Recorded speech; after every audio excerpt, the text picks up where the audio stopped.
আল্লাহর দরবারে শুকরিয়া জ্ঞাপন করছি যে আল্লাহ রাব্বুল ইজ্জা ওয়াল জালাল আমাদেরকে একটি চমৎকার জায়গায়, চমৎকার একটি পরিবেশে কিছু দিনই কথা শুনবার জন্য একত্রিত হওয়ার সুযোগ দিয়েছেন। আমরা সবাই পড়ছি কালিমাতুশ শুকুর আলহামদুলিল্লাহ। কালামুল্লাহ মাজিদে আল্লাহ তাআলা জানিয়ে দিয়েছেন 7 শ্রেণীর ব্যক্তিকে তিনি অপছন্দ করেন। কয় শ্রেণীর? আবার বলুন, কয় শ্রেণীর? জি, 7 শ্রেণীর ব্যক্তিকে আল্লাহ তাআলা অপছন্দ করেন। তো মানে আল্লাহ তাআলা তাদেরকে ভালোবাসেন না। আমরা আজকে এই 7 শ্রেণীর ব্যক্তি কারা তাদের ব্যাপারে জানার চেষ্টা করব এবং আমরা সতর্ক হয়ে যাব যে আমরা যেন তাদের অন্তর্ভুক্ত না হই। কি বলেন? কোন 7 শ্রেণীর ব্যক্তি, কোন অভাগা, কোন কপাল পোড়া সেই 7 শ্রেণীর ব্যক্তি যাদেরকে আল্লাহ তাআলা পছন্দ করেন না, ভালোবাসেন না, এই মর্মে তিনি কালামুল্লাহ মাজিদে ঘোষণা দিয়েছেন। এবং আমরা সতর্ক হওয়ার চেষ্টা করব এই বৈশিষ্ট্য যেন কশিনকালেও কভু আমাদের মধ্যে না আসে। তাহলে কালামুল্লাহ মাজিদ আল্লাহ তাআলা যে জানিয়েছেন যে তিনি 7 শ্রেণীর ব্যক্তিকে পছন্দ করেন না, তার মধ্যে প্রথম শ্রেণী হচ্ছে সীমা লঙ্ঘনকারী। আরবিতে বলে আল মুআতাদুন। সীমা লঙ্ঘনকারী ব্যক্তিকে আল্লাহ তাআলা পছন্দ করেন না। লিমিট ক্রস করলে আল্লাহ তাআলা পছন্দ করেন না। লিমিটকে কেউ যদি ওভারস্টেপ করে, ক্রস করে, আল্লাহ তাআলা পছন্দ করেন না। সীমা লঙ্ঘনকে তিনি মোটেও পছন্দ করেন না। এবং মজার ব্যাপার হচ্ছে আল্লাহ কেউ কোনো অন্যায় করলেই সাথে সাথে পাকড়াও করেন না।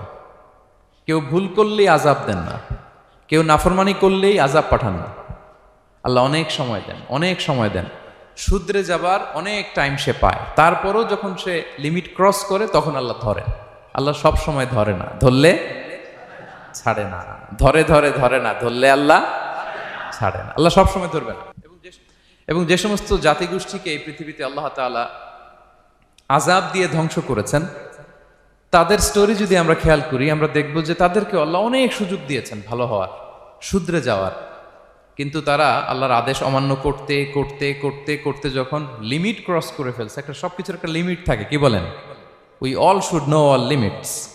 আপনাকে জানতে হবে যে আপনি কতটুকু পর্যন্ত করতে পারবেন, কতটুকু আপনার সীমানা। You should know your limit. এই লিমিটটা আপনার জানতে হবে। তারা যখন লিমিট ক্রস করেছে আল্লাহ আযাব দিয়েছে। আপনারা সামুদ জাতির নাম শুনেছেন?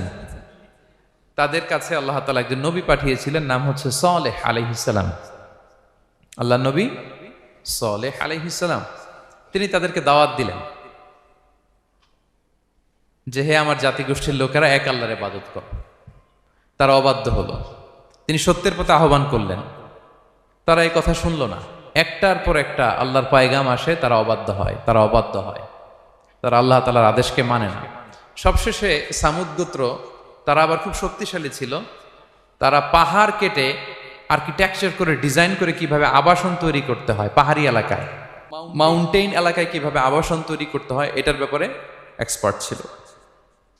কিন্তু তারা সালেহ আলাইহিস সালামকে বলল, সালেহ তুমি পাগল, তুমি জাদুকর, তুমি যে আল্লাহর কথা বলছো আমরা মানবো এক শর্তে, যদি এই পাহাড়ের ভেতর থেকে 10 মাস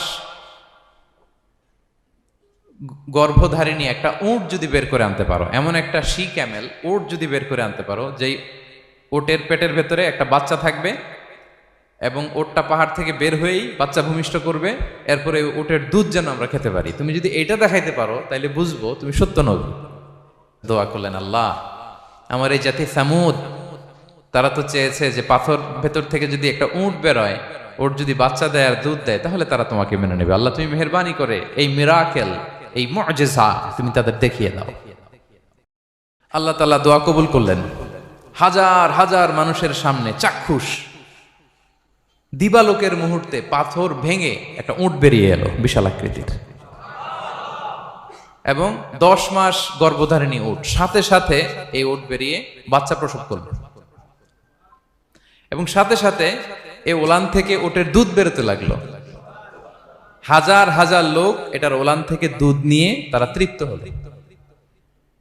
আচ্ছা, এই মুহূর্তে তাদের কি করা উচিত ছিল বলেন তো? আশহাদু আল্লা ইলাহা ইল্লাল্লাহ ওয়া আশহাদু আন্না মুহাম্মাদুর রাসূলুল্লাহ ওয়া আশহাদু আন্না সালিহান নাবিয়্যুল্লাহ, এটা পড়া দরকার ছিল না? দরকার ছিল। কিন্তু তারা একের পর এক গোয়ার তুমি করতে করতে করতে করতে চাক্ষুষ দিনের বেলা এত বড় একটা মুআজিজা দেখার পরেও তারা অস্বীকার করলো। সাল্লাল্লাহু আলাইহি ওয়াসাল্লাম বললেন, তোমরা তোমাদের ওয়াদা পূরণ করো। তারা বলল, তুমি বড্ড বড় জাদুকর, তুমি যেন তেন জাদু কর না, তুমি পাহাড়ের ভেতরে জাদু ঢুকাই ফেলছো। কি মনে হয় তারা লিমিট ক্রস করে ফেলছে না? এবার ক্রস করছে না? তারা সীমা লঙ্ঘন করে ফেলেছে। দে ক্রসড দেয়ার লিমিট। এবার তো আর ছাড় দেয়া যায় না, কারণ আমি আপনাদের বলেছি শুরুতে যে আল্লাহ সব সময় ধরে না, কিন্তু যখন ধরে ছাড়ে না। আযাব চলে আসলো। কি আযাব? আর্থকোয়েক, রাজফা, পুরো ভূখণ্ড কেঁপে উঠলো। কেঁপে ওঠার সাথে সাথে সব মাটিতে পড়ে গেল। 2 নাম্বার আসলো সাউন্ড ওয়েভ, শব্দ নিনা, প্রচন্ড শব্দ তরঙ্গ। জিবরাইল আলাইহিস সালাম ওই এলাকার উপরে এসে এমন জোরে এক চিৎকার মারলেন, ওই চিৎকারে সামুদ গোত্রের প্রতিটি লোক কানের পর্দা ফেটে মুহূর্তের মধ্যে লাশ হয়ে জমিনে পড়ে রইল। Because they cross their limit. তারা তাদের লিমিট ক্রস করেছে। আর যারা লিমিট ক্রস করে, যারা সীমা লঙ্ঘন করে, তাদেরকে আল্লাহ তাআলা পছন্দ করেন না। এর কথা বলে এই পয়েন্টটা শেষ করি। মুসা আলাইহিস সালাম, ফেরাউনের হেদায়েতের জন্য আল্লাহ তাআলা মুসা আলাইহিস সালামকে পাঠিয়েছিলেন। তিনি নানাভাবে তার ভাইকে নিয়ে দাওয়াত দিতে লাগলেন, কিন্তু ফেরাউন এই কথা মানে না। ফেরাউন বলে, তুমি যে নবী, প্রমাণ কি? মুসা আলাইহিস সালাম বলেন, দেখো এই যে আমার হাতে লাঠি। উনি এমন নবী ছিলেন, উনি লাঠি মাটিতে রেখে দিলে ওটা মুহূর্তে সাপ হয়ে যেত। তো মাটিতে তিনি লাঠি রাখলেন, এটা মুহূর্তে সাপ হয়ে গেল, যে এই যে আমি নবী। মানে না, বললেন আরো কিছু দেখা। তো মুসা আলাইহিস সালাম বগলের এখান থেকে হাত উঁচু করলে নূরের ঝলকানি হাতের মধ্যে দেখা যেত। উনি নূরের ঝলকানি দেখালেন, এরপরও মানে না।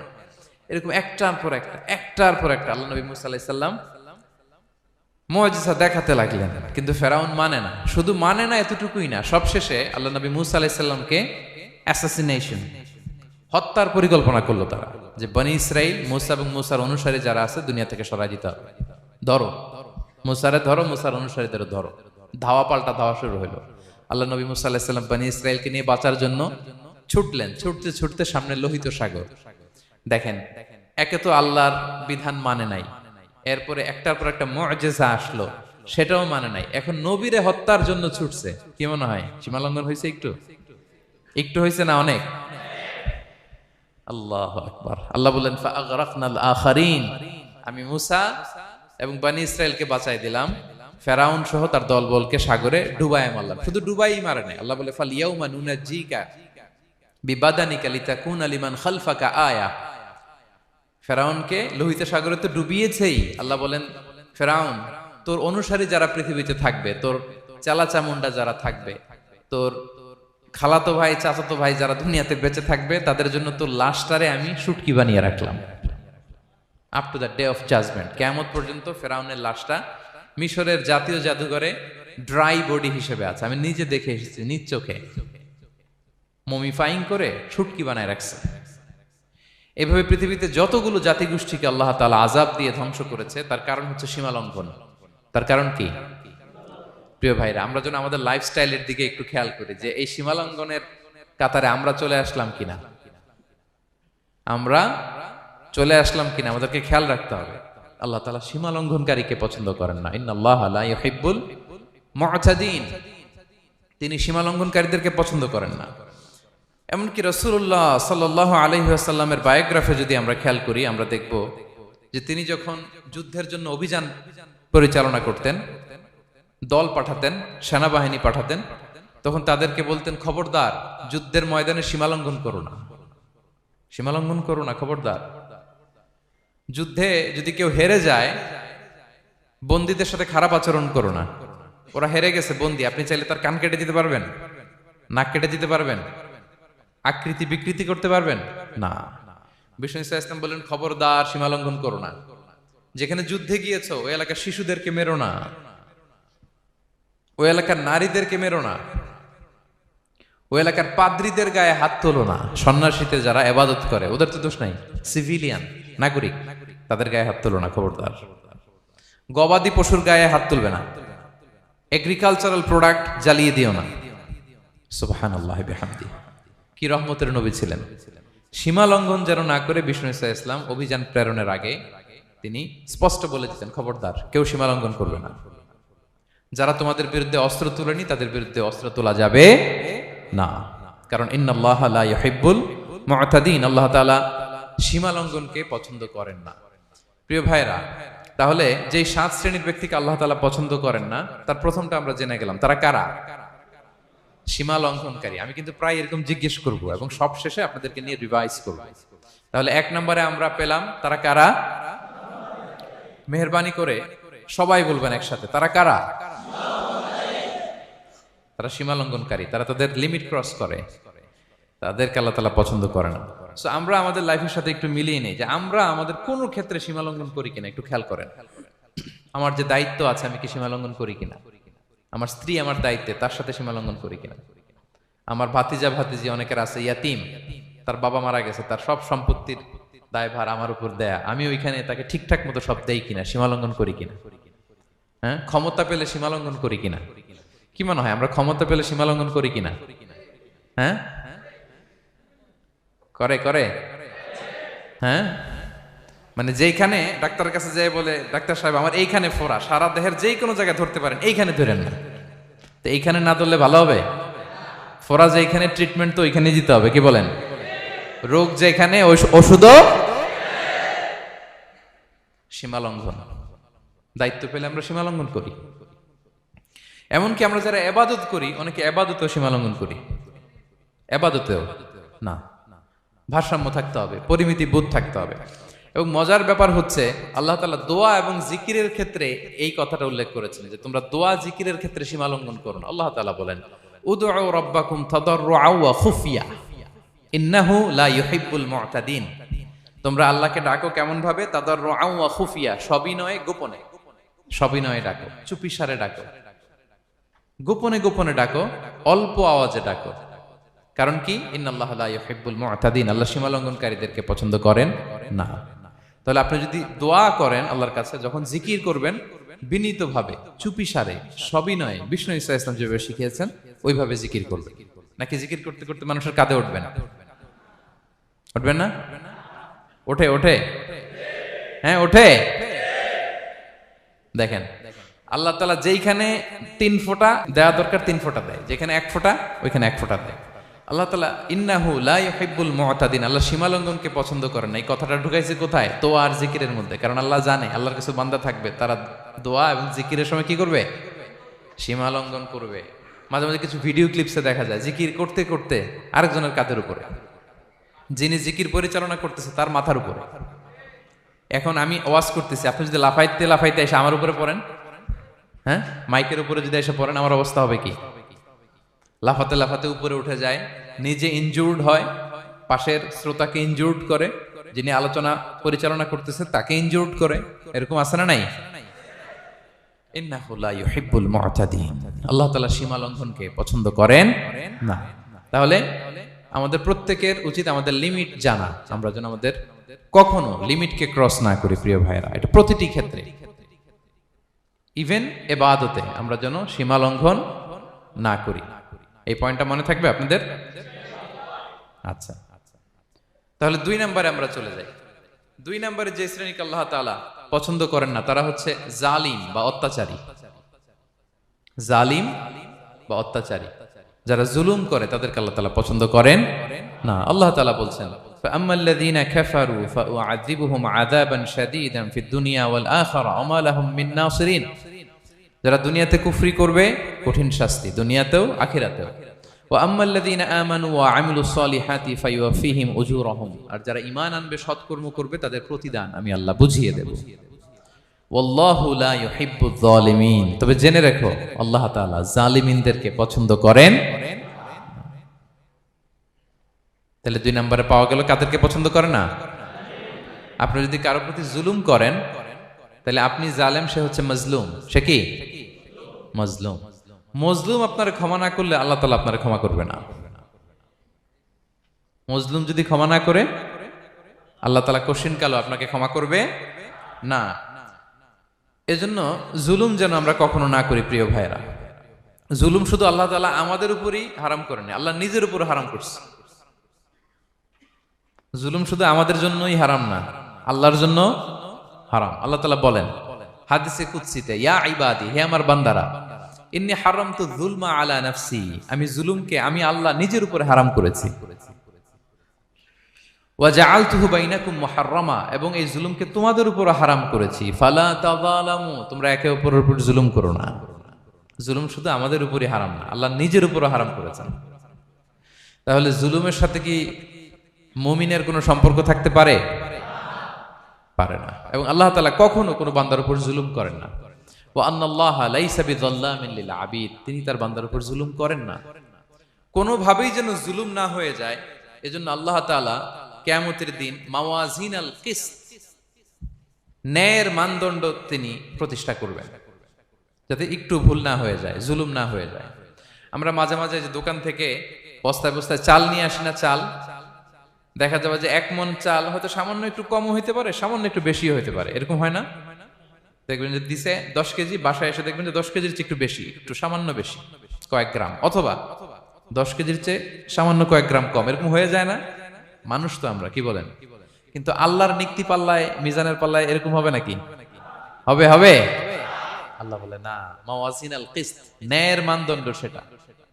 ফামাইয়া আমাল মিসকালা যাররাতিন খাইরান ইয়ারা, যাররা পরিমাণ ভালো করেছো তো সেটাও ওজন দেয়া যায় ওই পাল্লায়। সুবহানাল্লাহ পড়বেন না? ওমাইয়া আমাল মিসকালা যাররাতিন শাররান ইয়ারা, অনুপরিমাণ খারাপ করেছো সেটাও ওজন দেয়া যায়, কারণ ওয়া আন্নাল্লাহা লাইসা বিযাল্লামিন লিল আবিদ, তিনি বান্দার উপর জুলুম করেন না। তিনি এমন পাল্লা দিয়েছে যাতে জুলুম না হয়। আমাদেরটাই ভুল হয়ে যেতে পারে, ওনারটাতে ভুল হলে চলবে না, কেউ জিতে যাবে, ঠকে যাবে, কি বলেন? জাররা কাকে বলে? জাররা, জাররা মানে এত ছোট জিনিস, এত ক্ষুদ্র জিনিস যেটা খালি চোখে দেখা যায় না। বাংলাদেশের উদাহরণ দিলে বুঝতে পারবেন ভালো। বাংলাদেশের শীতের সিজনের কথা মনে আছে আপনাদের? না মালয়েশিয়া এসে সব খাই ফেলাইছেন? হ্যাঁ, মালয়েশিয়া তো সারা বছর গরম, সারা বছর বৃষ্টি, শীত হয় না তো। বাংলাদেশের শীতের সিজনে টিনের ঘর যাদের থাকে, মনে আছে কিনা জানি না আপনাদের, ওই টিনের চালে যদি ছিদ্র থাকে, শীতের দিন টিনের চালে যদি ছিদ্র থাকে, তাহলে মাঝে মাঝে দেখবেন ওই চিকন ছিদ্রটা দিয়ে সূর্যের একটা আলো ঘরের ভিতরে ঢুকে। মনে পড়ে? টিনের চালের ছিদ্র, চিকন এই ছিদ্রটা দিয়ে সূর্যের একটা চিকন রশ্মি নিচে পড়ে। তো ওইটার কাছে গেলে দেখা যায় ওই আলোটার মধ্যে পাতলা কি কি যেন ধুলাবালি উঠতেছে। এটা আবার অন্য জায়গায় দেখা যায়, এমনি দেখা যায় না, কিন্তু ওইটার কাছে গেলে দেখা যায় এই আলোটা যেই বরাবর আসছে, এইখানে কিছু ক্ষুদ্র ছোট ধূলিকণা, ডাস্ট ঘুরে বেড়ায়। আল্লাহ বলে এইটার নাম হচ্ছে যাররা। ফামাইয়া আমাল মিসকালা যাররাতিন খাইরান ইয়ারা, এই ডাস্ট উড়ে বেড়ানো ছোট্ট ধূলিকণা যেটা খালি চোখে দেখা যায় না, এতটুকু ভালো যদি করো সেটাও সেই মিজানের পাল্লায় ওজন দেয়া যায়। এতটুকু খারাপও যদি করো সেটাও সেই মিজানের পাল্লায় ওজন দেয়া যায়। আল্লাহু আকবার। তিনি তার বান্দার উপর জুলুম করেন না। জুলুম তিনি নিজের উপর হারাম করেছেন, আমাদের জন্য কি করেছেন? হারাম করেছেন। এবং বিষ্ণু ইসলাম আরো ভয়ঙ্কর কথা বলেছেন। তিনি বলেছেন, মান যালামা কিদা শিবরিন মিনাল আরদি তুবিকাহু মিন সাবঈ আরাদিন, কেউ যদি জুলুম করে তার ভাইয়ের 1 বিঘত পরিমাণ জমিন খায়।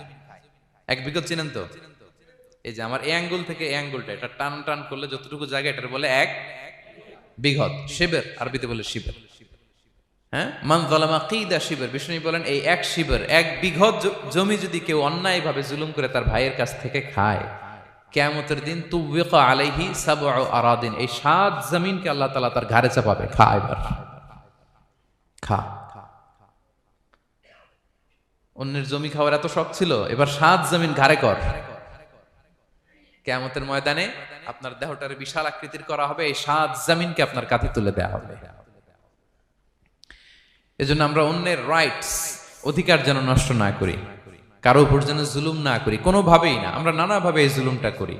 আমরা প্রায় দাদার সম্পত্তি থেকে ফুফুদেরকে বঞ্চিত করি, বাবার সম্পদ থেকে বোনদেরকে বঞ্চিত করি। হ্যাঁ, নিজের ভাই আরেক ভাইকে, আপন ভাই ভাইকে বঞ্চিত করে, জুলুম করে। এরকম দৃশ্যপট আমাদের সমাজে আছে না নাই বলেন তো? কিয়ামতের দিন আল্লাহর সুপ্রিম কোর্টের কাঠগড়ায় হিসেব দিতে হবে। আর এই জালিমদেরকে আল্লাহ তাআলা পছন্দ করেন না। এবং সবচেয়ে ভয়ঙ্কর ব্যাপার হচ্ছে, আপনি যখন কারোর উপর জুলুম করেন, ওই মাজলুম আর আল্লাহর মাঝখানে কোনো ফারাক থাকে না। আল্লাহ ওই ফারাকের পর্দা উঠায় নেয়। বিষ্ণুই বলেন, ইত্তাকি দাওয়াতাল মাজলুম, তোমরা মজলুমের বদদোয়াকে ভয় করো, খবরদার। কারণ ফাইন্না লাইসা বাইনাহা ওয়া বাইনাল্লাহি হিজাব, তার আর আল্লাহর মাঝে কোনো পর্দা থাকে না। দোয়া করলেই ওটা আরশে যেয়ে কবুল হয়ে যায়। আল্লাহ তাআলার চারিপাশে অনেক পর্দা আছে। কেউ কেউ বলে 70,000 নূরের পর্দা। এই 70,000টা সহিহ হাদিস দ্বারা সাব্যস্ত না, কিন্তু অসংখ্য অগণিত পর্দা, এবং পর্দাও এটা নূরের পর্দা। আচ্ছা বলেন তো, জানলা দিয়ে বাইরের আলো ঠেকাতে আমরা দেয়ালে জানালায় কি লাগাই? পর্দা লাগাই। পর্দাটা কিসের তৈরি? মোটা কাপড়ের, যাতে করে ওই আলো না আসে। কিন্তু আল্লাহর চারদিকে যে পর্দা, ওই পর্দাটা কিসের? নূরের, আলোর। ওনার পর্দাই আলো দিয়ে তৈরি। সুবহানাল্লাহ বললেন না? বিষ্ণু বলেন ইত্তাকি দাওয়াতাল মাজলুম, মজলুমের বদদুয়াকে ভয় করো। ফাইন্না লাইসা বাইনাহা ওয়া বাইনাল্লাহি হিজাব, কেউ যখন মজলুম হয়ে কেঁদে বদদুয়া করে, তার আর আল্লাহর মাঝে ওই পর্দা থাকে না। বদদুয়া করছে, ডাইরেক্ট কবুল। খবরদার আমার পেনাঙ্গের ভাইয়েরা, আমরা যেন জালিম না হই।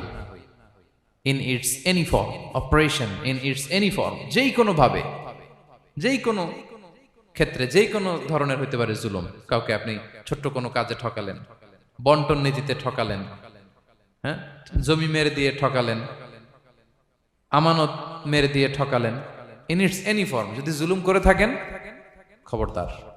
মজলুমের কান্না কখনো বৃথা যায় না। মজলুমের কান্না কখনো বৃথা যায় না।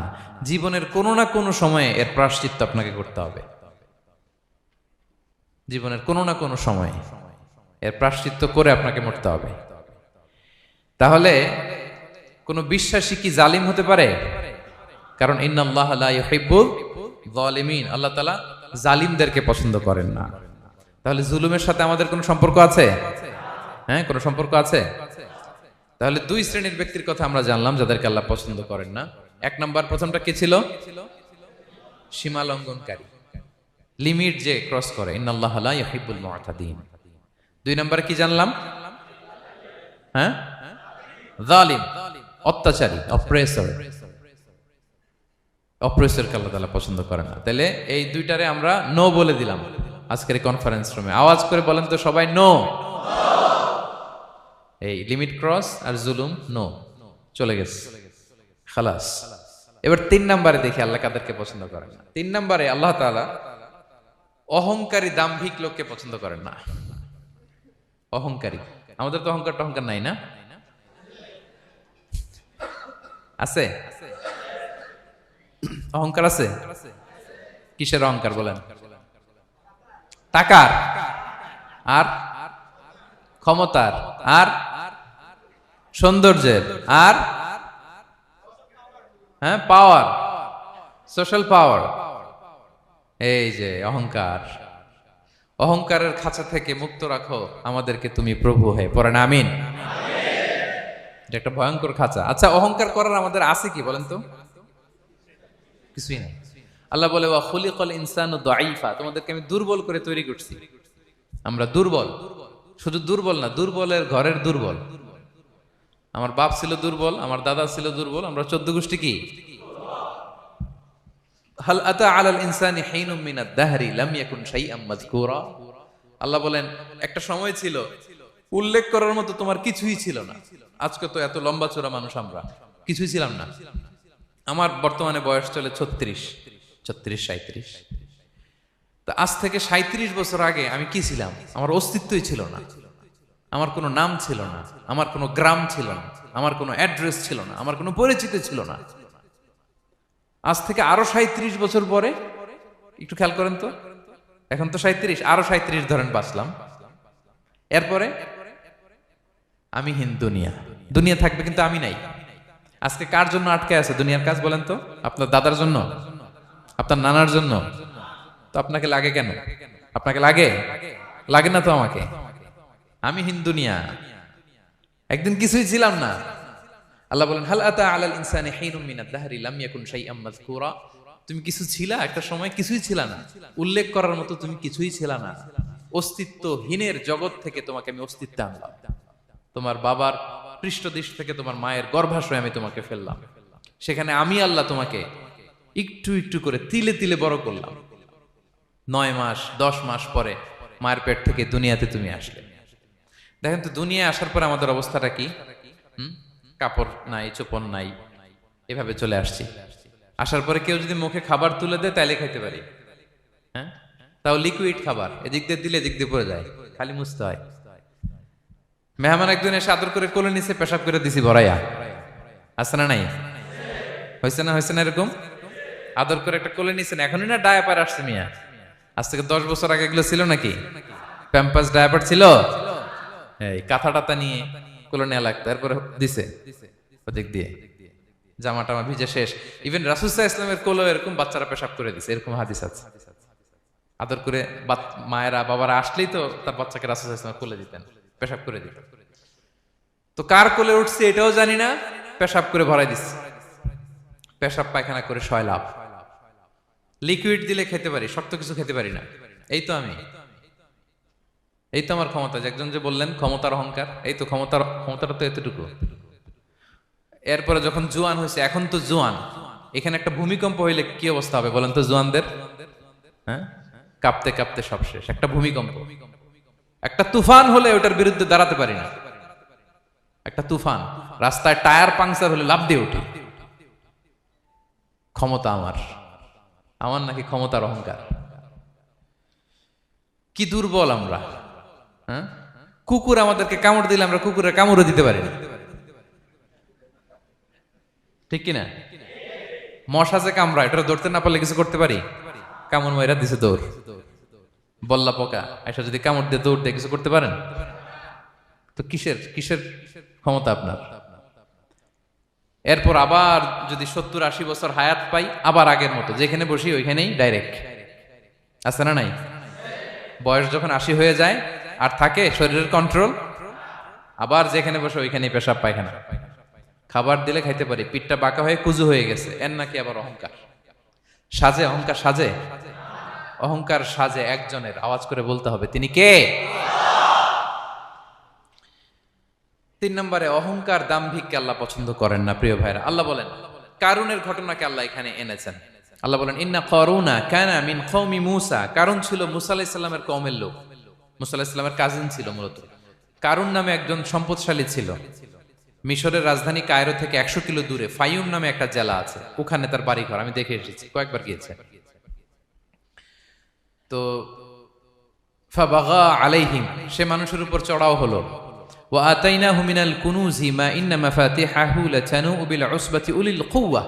আল্লাহ বলেন এই কারণকে আমি এত সম্পদ দিয়েছি, এত বেশি ছিল তার সম্পদ, সম্পদগুলো যে সে আলমারির ভিতরে রাখতো, ওই আলমারির যে চাবি হইতো, এই চাবিগুলোরে ওজন করার জন্য, কাঁধে নেওয়ার জন্য 10 জন পেশি শক্তি পুরুষ লাগতো। আলমারি রাখার জন্য না, কি রাখার জন্য? আলমারি ভর্তি যে সোনা দানা গহনা, ওইটা যে চাবি, ওই চাবিগুলা বহন করতে একদল পেশি পুরুষ লাগতো, এত সম্পদ। তো তাকে এলাকার লোকেরা বলেছিল ক্বালালাহু কওমুহু লা তাফরাহ, হে কারণ তুমি গর্ব করো না। কারণ তাকে বলছিল মুসা আলাইহিস সালাম যাকাত দাও, সে বলতেছে আমি যাকাত দিব কেন? এই সম্পদ তো আমার। ইন্নামা উতিতুহু আলা ইলমিন ইনদি, আমি আমার বুদ্ধি খাটায় এই সম্পদ কামাইছি, আমার সম্পদ আমি খাবো, আমি যাকাত দিব কেন? আল্লাহ বলেন ইন্নাল্লাহা লা ইউহিব্বুল ফারিহিন। কারণ তুমি অহংকার করলে আমি আল্লাহ অহংকারকে বরদাস্ত করি না, অহংকারীদেরকে আমি আল্লাহ পছন্দ করি না। আমি অহংকারকে পছন্দ করি না, অহংকারকে আল্লাহ তাআলা পছন্দ করেন না। কি হয়েছিল কারণের নসিবে? আল্লাহ বলেন ফাখাসাফনা বিহি ওয়া বিদারিহিল আরদ ফামা কানা লাহু মিন ফিআতি ইয়ানসুরুনাহু মিন দুনিল্লাহ ওয়া মা কানা মিনাল মুনতাসিরিন। আল্লাহ বলেন সে যখন অহংকার দেখালো, আমি কারুনকে আর কারুনের সব সম্পদ মাটির ভেতরে দাবিয়ে দিলাম, মুহূর্তেই দাবিয়ে দিলাম। সহিহ বুখারীতে এসেছে ইয়াতাজালজালু ফিল আরদ, প্রতিদিন 1 বিঘত করে কারুন জমিনের ভিতরে যেতেই থাকবে, যেতেই থাকবে, যেতেই থাকবে কিয়ামতের আগ পর্যন্ত। আল্লাহু আকবার। কারণ অহংকার করেছিল। আল্লাহ বলে আমি অহংকারীদের পছন্দ করি না। সূরা লোকমানে আল্লাহ বললেন ওয়ালা তুসাইর খাদ্দাকা লিন্নাস, মানুষ থেকে মুখ ফিরিও না। ওয়ালা তামশি ফিল আরদা মারাহা, জমিনে অহংকার ভরে হেঁটো না। ইন্নাল্লাহা লা ইউহিব্বু কুল্লা মুখতালিন ফখুর, আল্লাহ তাআলা অহংকারীদেরকে, দাম্ভিকদেরকে পছন্দ করেন না। এই যে আমি বলছি যে 7 শ্রেণীর লোককে আল্লাহ পছন্দ করেন না, এটা আমার মন গড়া বানানো কথা। প্রতিটি কথার পেছনে কোরআনের যুক্তি আছে। কোরআনে আল্লাহ তাআলা বলছেন আল্লাহ অহংকারীদেরকে পছন্দ করেন না। ইংরেজিতে কি বলে? ইগো আছে আমাদের? হ্যাঁ, ইগো, এটা ছেড়ে ফেলতে হবে, অহংকার করা যাবে না। আমার প্রিয় ভাইয়েরা, একটু মনোযোগী হন। এই আয়াতের তাফসীরটা একটু সংক্ষেপে বুঝিয়ে দেই। আল্লাহ তাআলা বলছেন, ইন্নাল্লাহা লা ইউহিব্বু কুল্লা মুখতালিন ফাখুর। আল্লাহ কোন মুখতাল আর ফাখুরকে পছন্দ করেন না। মুখতাল আর ফাখুর মানে কি? মুখতাল মানে যে অহংকার করে মনে মনে। কিছু লোক আছে ভিতরে ভিতরে নিজের বড় মনে করে, বাইরে বলে না বা বলার সাহস পায় না, কিন্তু ভিতরে ভিতরে ভাবে আমি কোন হনুরে, কি বলে আমি কোন, আমি তো বড়, আরে আমার চেয়ে বড় বেশি জানে নাকি কেউ, আমার চেয়ে কিছু পারে নাকি, আমি তো, কিন্তু এটা মুখ দিয়ে বলে না, ভিতরে ভিতরে আছে না নাই? এদেরকে আরবিতে বলে মুখতাল। কি বলে? মুখতাল। আরেকজন ফাখুর, সে শুধু ভিতরে না, এটা প্রকাশ্যে বলে বেড়ায়, এটা আরো ডেঞ্জারাস। ফাখুর সে আরো খারাপ, সে প্রকাশ্যে তার অহংকার প্রদর্শন করে, বলে বেড়ায় যে আমি বড়, আমি বড়, আমি বড়। এই আমি বড় কথাটাই সবচেয়ে ভয়ঙ্কর। আমি বড় কথাটাই সবচেয়ে ভয়ঙ্কর। নিজে যাকে বড় বলে বড় সে, লোকে যাকে বড় বলে বড় সে হয়। আমার প্রিয় পেনাঙ্গের ভাইয়েরা, নিজেকে বড় মনে করা এটা শয়তানের স্বভাব। কার স্বভাব? বিনয়ী হওয়া এটা নবীদের স্বভাব। আল্লাহ তাআলা ফেরেশতাদেরকে বলেছিলেন, উসজুদু লি আদম, তোমরা আদমকে সিজদা দাও। ফাসাজাদাল মালাইকা কুল্লুহুম, সবাই সিজদা দিল, ইল্লা ইবলিস, কে ছাড়া? ইবলিস ছাড়া। সে নিজেকে বড় মনে করেছিল, শয়তান। কিভাবে? সে লজিক খাটাইলো আল্লাহর সাথে। সে লজিক দিয়ে আল্লাহর বলে, আল্লাহ ক্বালা আনা খায়রুম মিনহু, আল্লাহ আমি কেন সিজদা দেব, আমি তো আদমের চেয়ে শ্রেষ্ঠ, আমি বড়। আল্লাহ বলতেছে তুমি বড়, কেমনে বড়? শয়তান বলে, খালাকতানি মিন নার, আপনি আমারে বানাইছেন কি দিয়ে? আগুন দিয়ে। ওয়া খালাকতাহু মিন তিন, আর আদমকে বানিয়েছেন মাটি দিয়ে। কি দিয়ে? মাটি দিয়ে। আগুনের ধর্ম দাউ দাউ করে উপরের দিকে কি করে? ওঠে, আর মাটি ঢিলা রেখে দিলে নিচে পড়ে যায়। তো সে যুক্তি দিয়ে বলতেছে, আল্লাহ ঊর্ধ্বগামী কোন জিনিস তো নিম্নগামী কোন জিনিসের কাছে মাথা নোয়াতে পারে? যুক্তি, মনে রাখবেন, যুক্তি সব জায়গায় খাটে। আপনার অফিসের যে বস, মালয়েশিয়ান ভাষায় বসরে কি বলেন আপনারা? ওকে, তোকে। এই আপনার তোকের সামনে যে আপনি লজিক খাটাইলে হবে? বস যেটা বলে ওইটাই ফাইনাল। তো আল্লাহ তাআলা আদেশ করেছিলেন সেজদা করার, সে সেজদা করলেই ভালো করতো, কিন্তু সে যুক্তি দিল, আল্লাহ আমি শ্রেষ্ঠ, তাকে বানাইছেন মাটি দিয়ে, আমারে বানাইছেন আগুন দিয়ে, আমি কেন মাথা নত করব, আমি বড়। আমি বড় বলার সাথে সাথে দৃশ্যপট পাল্টায় গেল। আল্লাহ বলে, বের হ, ফাখরুজ, বের হ, তুমি অভিশপ্ত, তুমি লানত প্রাপ্ত, তোমার স্থান হবে জাহান্নাম। তুমি নিজেকে বড় মনে করেছো, তাইলে বড় মনে করা এটা শয়তানের স্বভাব। কার স্বভাব? তা আমরা নিজেকে বড় মনে করব কখনো? আরো জোরে বলেন, করব? বিষ্ণু ঈসা ইসলাম নিজে নিজে ছোট থাকতে চাইতেন। তিনি দোয়ায় বলতেন, আল্লাহুম্মা জাআলনি ফি আইনি সাগীরা ওয়া ফি আ'য়ুনিন নাসি কাবীরা। আল্লাহ আমার চোখে আপনি আমারে ছোট বানান, আল্লাহ মানুষের চোখে আপনি আমারে বড় বানান। বিশ্বনবী নিজের চোখে নিজে ছোট থাকতেন, কিন্তু গোটা বিশ্বের মানুষের চোখে বড় হয়েছেন না? কত বড়? রাফা'না লাকা যিকরাক। আল্লাহ বলে, আমি যেখানে অতটুক পর্যন্ত উঠাইছি আপনারে। কোন নবীর নিচে উপরে? কথা বলেন, কোন নবীকে শেষ পর্যন্ত উঠাইছে? সুবহানাল্লাহ। নবী হে, আমি যদ্দূর আপনার উঠাইছে অদ্দূর, ওই পর্যন্ত নিয়ে গেছে সাক্ষাতের জন্য। সুবহানাল্লাহ। নবী সাল্লাল্লাহু আলাইহি ওয়াসাল্লাম একবার আম্মাজান আয়েশা রাদিয়াল্লাহু তাআলা আনহার ঘরে ঢুকলেন। ফাওয়াজাদা কিসরাতা খুবজিন মুলকাতিন আলাল আরদ। আম্মাজান আয়েশার ঘরে ঢুকেই দেখলেন এক টুকরো রুটি মাটিতে পড়ে আছে। কোথায় পড়ে আছে? ফাগাদিবান নবী, নবী সাল্লাল্লাহু আলাইহি ওয়াসাল্লাম রেগে গেলেন, তিনি রাগান্বিত হলেন, প্রচন্ড রেগে গেলেন। রেগে আম্মাজান আয়েশাকে বললেন, আয়েশা, এই যে আল্লাহর রিজকে তুমি নষ্ট করছো, আল্লাহর রিজিকের মূল্যায়ন করতে শেখো আয়েশা। কোন ঘরে যদি আল্লাহর রিজিক আসে আর ওই রিজিককে যদি মূল্যায়ন করা না হয়, তাহলে সে রিজিক আর এই ঘরে আসে না। কারণ এই রুটিটা খেয়েই তো তুমি বেঁচেছিলা, ঠিক কিনা? আজকে আমরা যেই রুটিটা যেই ভাতগুলো ফেলে দিয়ে ডাস্টবিনে, এতটুকু খাইলে আমার কাশ্মীরের ভাইরা বেঁচে যাবে, এতটুকু পাইলেই আমার ফিলিস্তিনের ভাইরা বেঁচে যায়, এতটুকু পেলেই ওই ডাস্টবিনে মারামারি করে যারা খাবার খোঁজে ওরা বেঁচে যায়, ঠিক কিনা?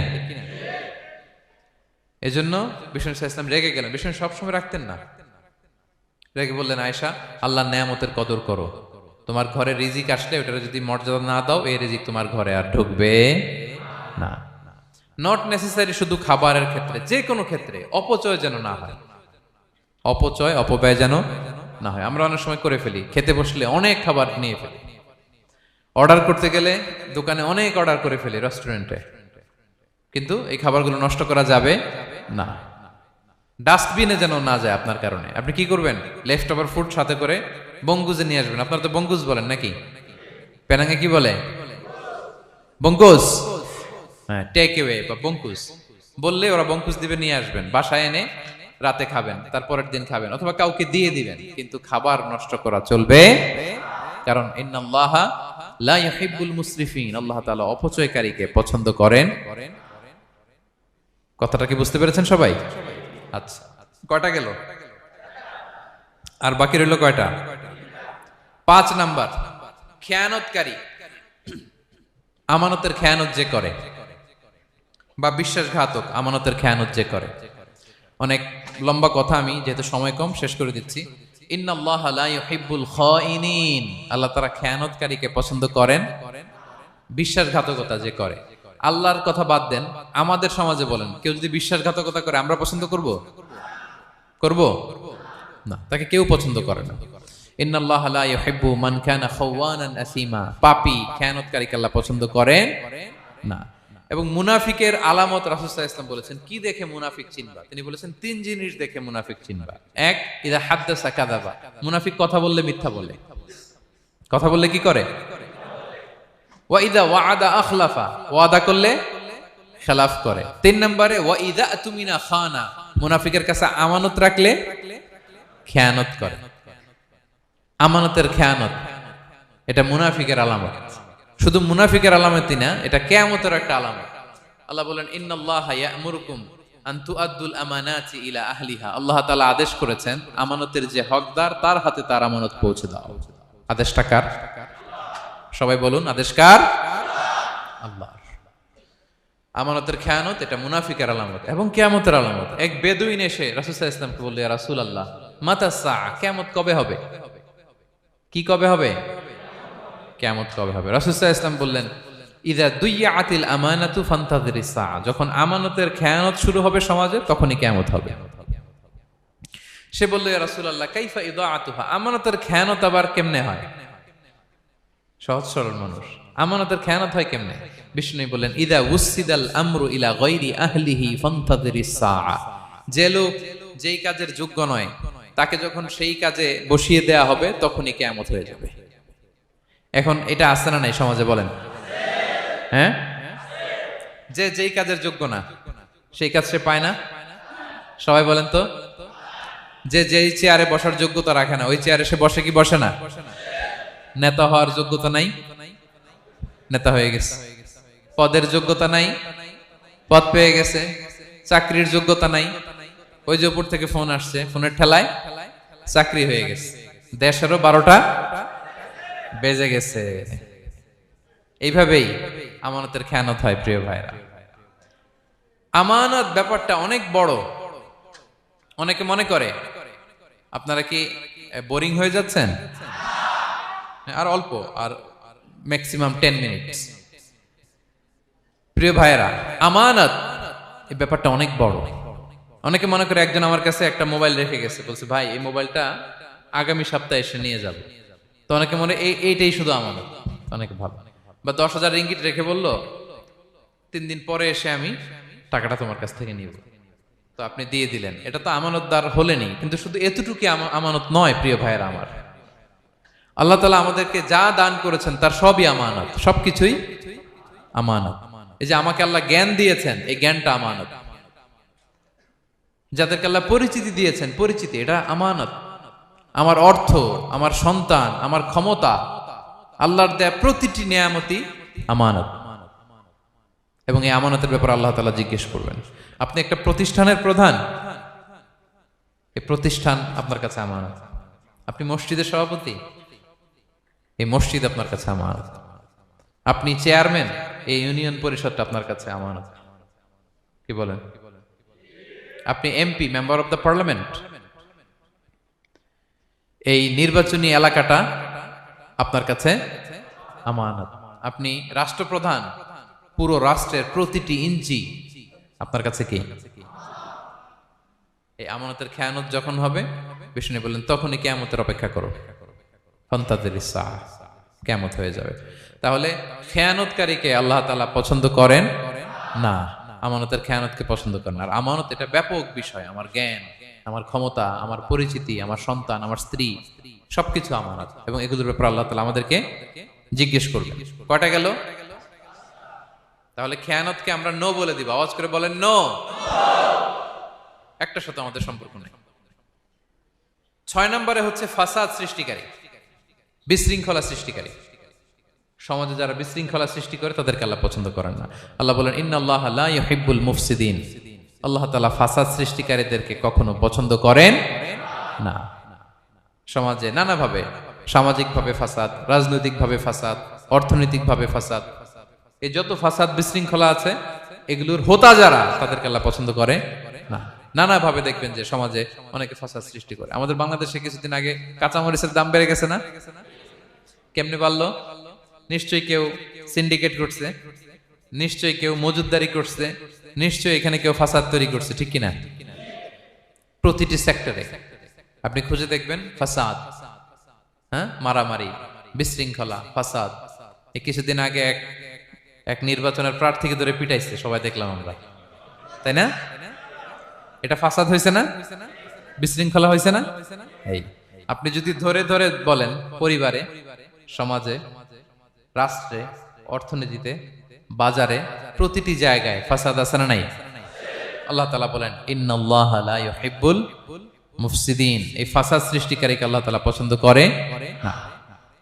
মদিনাতে এই যে টিকিটের দাম, সুন্দর কথা বলছেন, টিকিটের দাম বাড়ায় যারা দেয়, সেম গোস টু দেম, তাদেরও একই কথা, ফাসাদ সৃষ্টিকারী আর মুফসিদুন। এই যে আমাদের হাজিদের এত টাকা লাগে কেন? 50,000 টাকার টিকিট হয়ে গেছে কয় লাখ? 2 লাখ, কয় 1 লাখ। হজে যারা গেছে 1,95,000 টাকা করে পড়ছে একজনের টিকিট। কিয়ামতের দিন আল্লাহর সুপ্রিম কোর্টের কাঠগড়ায় তোমাকে দাঁড়াতে হবে, পাই টু পাই সেদিন হিসেব নিয়ে আল্লাহ তাআলা ছাড়বেন, ঠিক কিনা? সেদিন হবে আসল খেলা। এখন তো আমরা মাইক পেলেই বলি খেলা হবে, কিন্তু আসল খেলা কবে?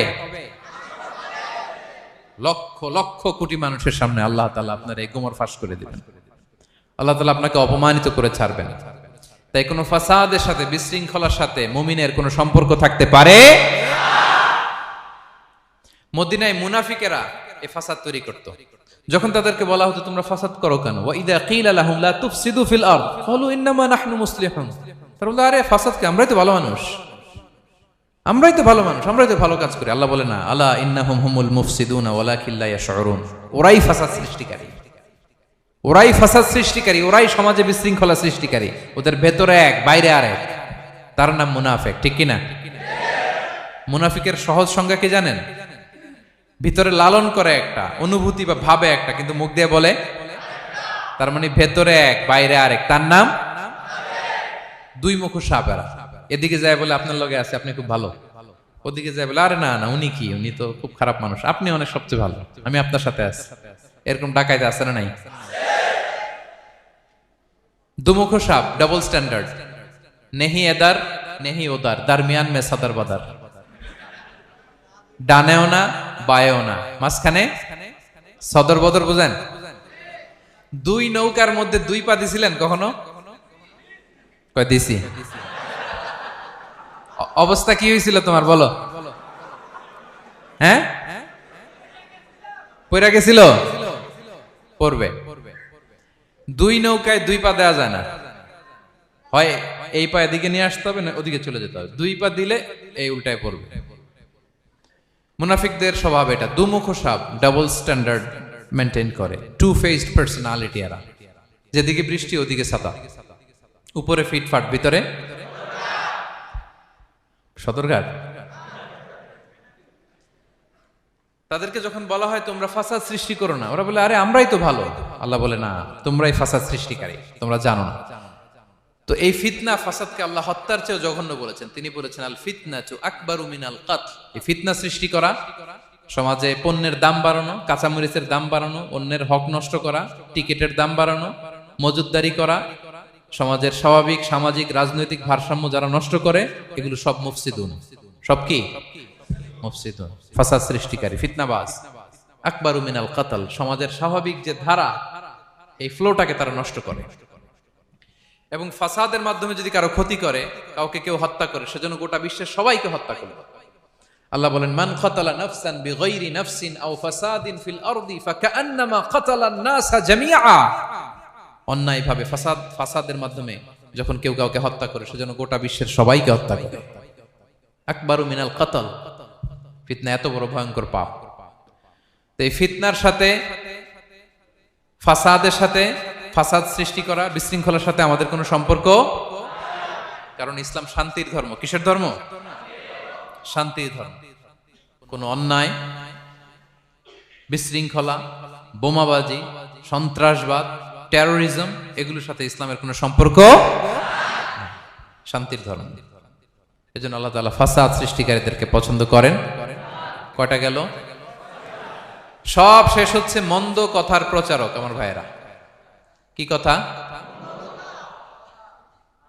কোন ধরনের বাজে কথা, মন্দ কথা, অশালীন কথা, অশ্লীল কথা আমরা মুখ দিয়ে উচ্চারণ করব। কোন ধরনের বাজে স্ট্যাটাস, মন্দ স্ট্যাটাস, অশালীন স্ট্যাটাস আমরা ফেসবুকে দিব? কারো এরকম অশালীন স্ট্যাটাস শেয়ার দিব? নেভার, কখনো দিব না। আল্লাহ পছন্দ করেন। আল্লাহ বলেন লা ইউহিব্বুল্লাহুল জাহরা বিসসুই মিনাল কাওলি ইল্লা মান যুলিম ওয়া কানা আল্লাহু সামিআন আলিমা।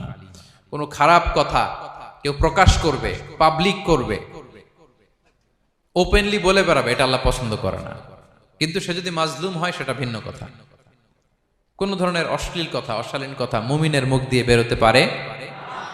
রাসূল সাল্লাল্লাহু আলাইহি ওয়াসাল্লামের ব্যাপারে দেখেন, আনাস রাদিয়াল্লাহু কি বলেন? তিনি বলেন লাম ইয়াকুনিন নবিয়্যু সাল্লাল্লাহু আলাইহি ওয়াসাল্লাম সাব্বাবান। বিষ্ণু সাল্লাল্লাহু আলাইহি ওয়াসাল্লাম মুখ দিয়ে কোনোদিন কাউরে বকা দেয় নাই, গালি দেয় নাই। ওয়ালা ফাহাশান, আমার নবী কখনো তার জবান মোবারক দিয়ে অশালীন কথা বলেন নাই। ওয়ালা লাআনান, কাউকে লানত তিনি করেন নাই। সুবহানাল্লাহ পড়েন। তো সেই নবীর উম্মত হয়ে আমরা কোনো খারাপ কথা বলবো? অশালীন কথা? একসাথে বন্ধুরা যখন বসেন আড্ডা দিতে, যে অনেকে অশ্লীল কথা বলে ফেলে, আছে না নাই? বন্ধুরা কি বলেন আপনারা? Cowan Cowan Cowan. তো এই যে একসাথে বসতে যে অনেক সময় অশালীন, অশ্লীল কথাবার্তা অনেকে বলে ফেলে, এদেরকে আল্লাহ তাআলা পছন্দ করে না।